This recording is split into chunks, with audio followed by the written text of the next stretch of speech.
Okay, so what I'm going to show you today, we know already how to identify the different types of irony. Good, I have 100% tracking, 99.5%. Check your posture, please. We know how to identify the different types of irony. We also know how to explain why something is like verbal irony, why it's dramatic, etc. Okay? What we're going to learn in the next few minutes, and what I'm going to kind of model for you and then give you some practice with, is how to show how irony contributes to other things in the play, right? Such as mood, such as tension, etc. Right? Remember, irony is complex. The whole point is that it contributes to other elements of a story, a play, or a piece of literature. Okay? So let's go. What I'd like you to do as soon as you get this, can you find the part where Rufus starts thinking to himself about murdering Luke, which I think is on page 2. I think it's on page 2. Please find that. And when you get that, when you find it, you're just going to tell me what type of irony it is, and then you're going to quickly tell me how you know.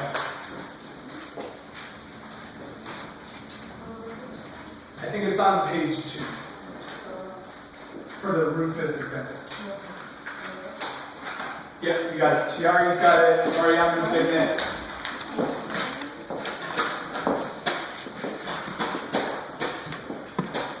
Is this homework?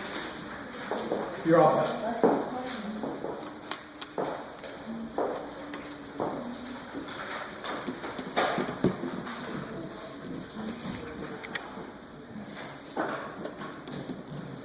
So again, you found the Rufus example. Take 30 seconds. Tell me what type of irony that is, and tell me how you know it's that type of irony. Good. Ariana's on page 2. Do it right in the text. Do it right in the text. Stop hiding your face. I'm not recording you. Stop hiding your face. Crystal, stop hiding your face. You want me?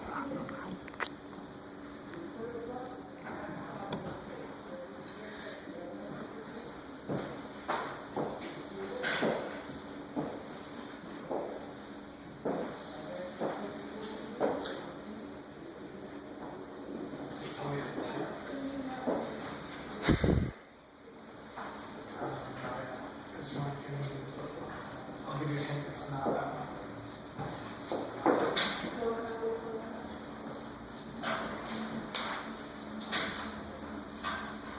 So, what type of irony is this? Everybody should know. Every single person here should know. What type of irony is this right here? Okay, with a loud voice, let's go to Ariana. Okay, snaps if you agree. Alright, so I'm just going to put a DI for dramatic irony. And how do we know, or how did Ariana know that it's dramatic irony? Again, I should have every single hand up because you guys are already pros at this. How did Ariana know that it was dramatic irony? Give you some think time, check your notes. Alright, Raja, track Raja, please. How did she know that it was dramatic irony? Can you be more specific? So what do we know that the character does not?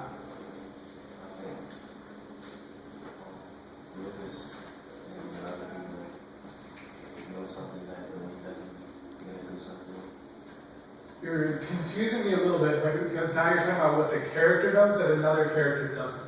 What do we know that a character does not? Yes?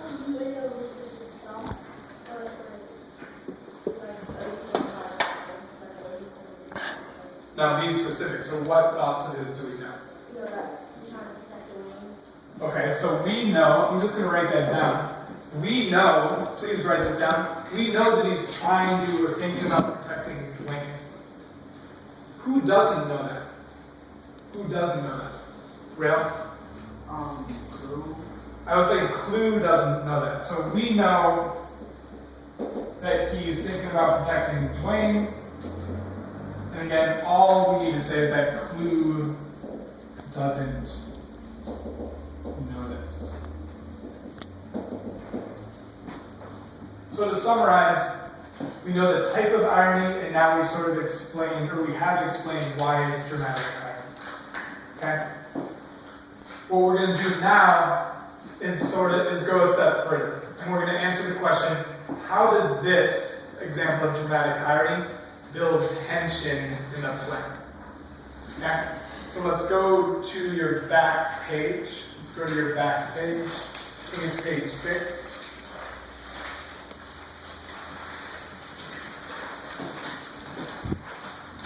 Good. You're on your back page.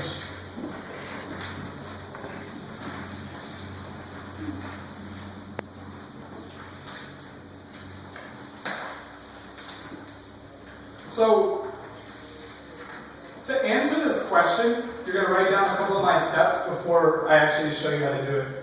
But to answer this question, the first thing I need to do, I know that I'm talking about dramatic irony and how it develops tension.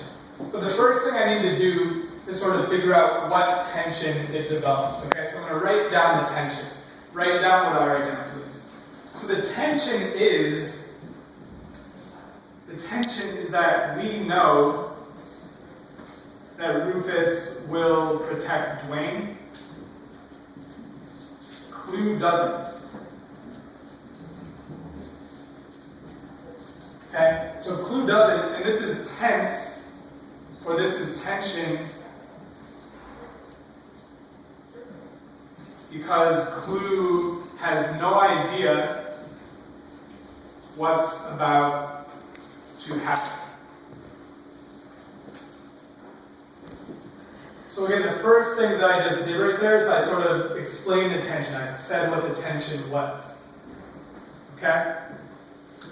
The second thing, to make sure I'm answering the question, explain how dramatic irony developed the tension, right? Well, I'm just going to write that out. This tension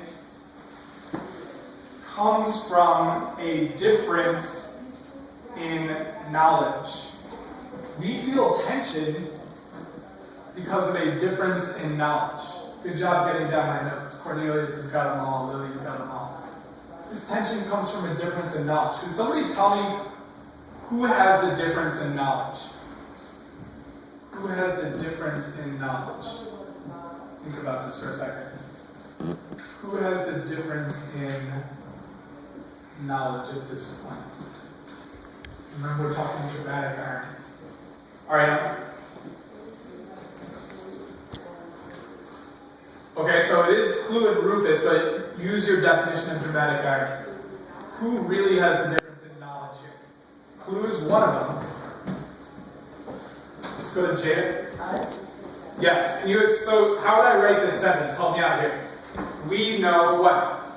We know what Rufus claims on them. Okay? So we know what Rufus... I'm going to be a little bit more specific. We have knowledge of what Rufus will do. Clue, on the other hand, does not. So how many steps have I done so far? I've done 2, right? I've explained what the tension is, and I've sort of said where the tension comes from. So the tension to me came from a difference in knowledge. Now I'm going to put it all together, right? So, this is kind of like my so what, my concluding sentence. So, dramatic irony created tension. Because, and again I'm using that definition language here, dramatic irony created tension. I'll change up because due to a difference in the reader and the character's knowledge.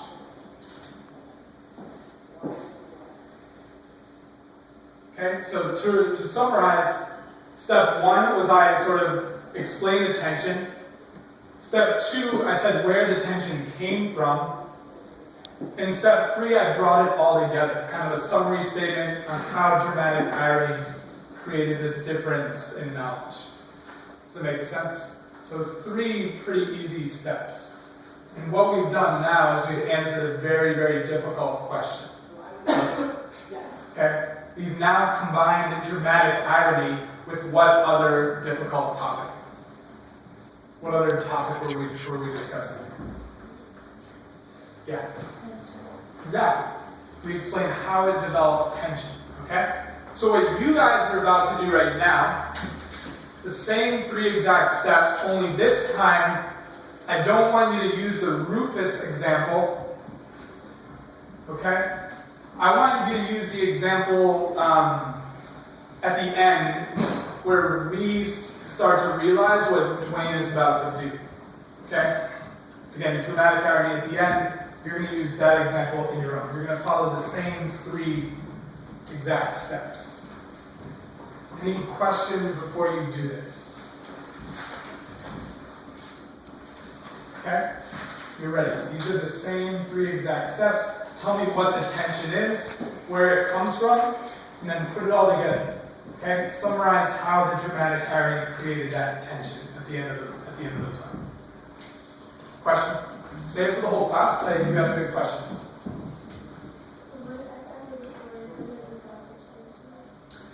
Great question. There is situational irony at the end of the story. That's a good inference, right?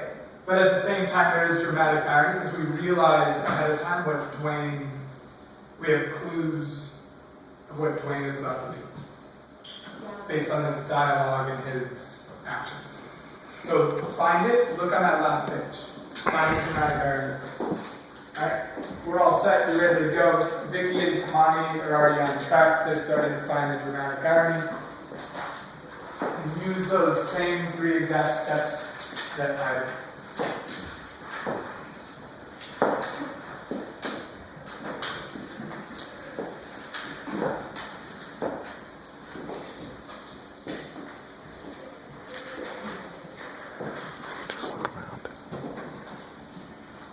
Good. Ariana's already explaining, or starting to explain the tension.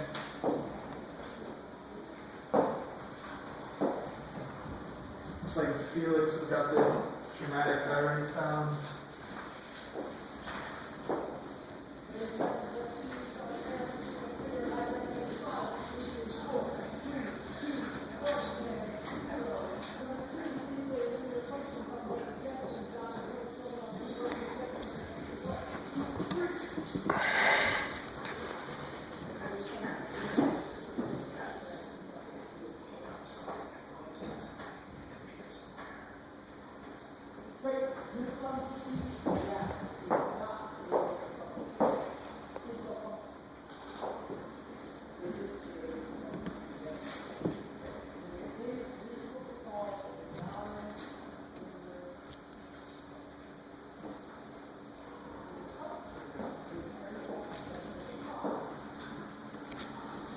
Tension, look at